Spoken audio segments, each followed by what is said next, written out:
এদিকে জগন্নাথ বিশ্ববিদ্যালয়ের শিক্ষার্থীদের আন্দোলন সহ আরও বেশ কিছু কারণে নগর জুড়ে তীব্র যানজটের সৃষ্টি হয়েছে, যার কারণে চরম ভোগান্তিতে পড়েছেন যাত্রীরা।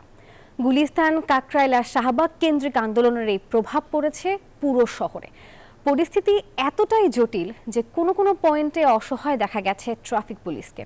নগরবাসীর দাবি, সড়ক বন্ধ না করে ফুটপাত কিংবা বিকল্প জায়গায় করা হোক দাবি আদায়ের আন্দোলন।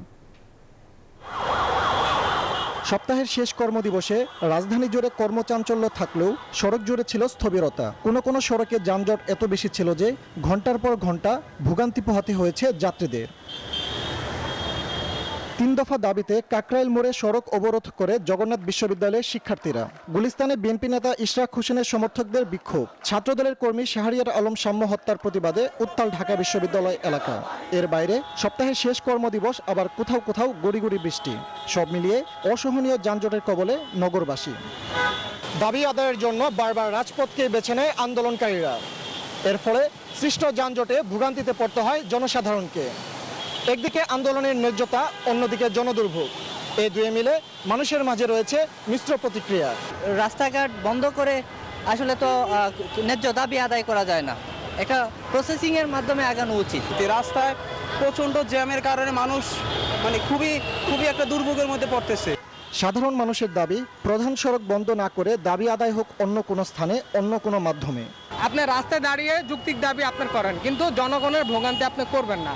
আপনার সাইড আছে, যে রাস্তার পাশের যে জায়গা আছে, আপনি এখানে করেন। আপনার ট্রান্সপোর্টের ভোগান্তি, মানুষকে ভোগান্তি করে আপনি কি লাভ হচ্ছে? আমি আন্দোলনে সাপোর্ট করি, কিন্তু সেটা এরকম অফিস টাইমে না।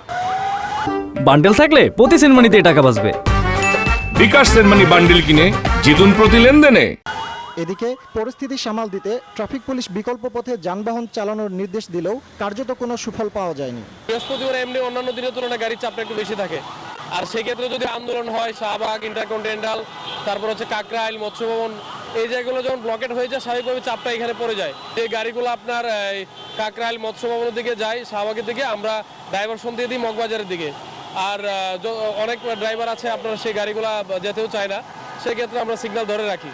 যানজটের মধ্যে নির্ধারিত সময়ে গন্তব্যে পৌঁছাতে অনেকে মেট্রো রেল ব্যবহার করেছেন, তবে সেখানেও ছিল মানুষের উপচে পড়া ভিড়। ফজলে রাব্বী, সৌরভ, নিউজ 24, ঢাকা।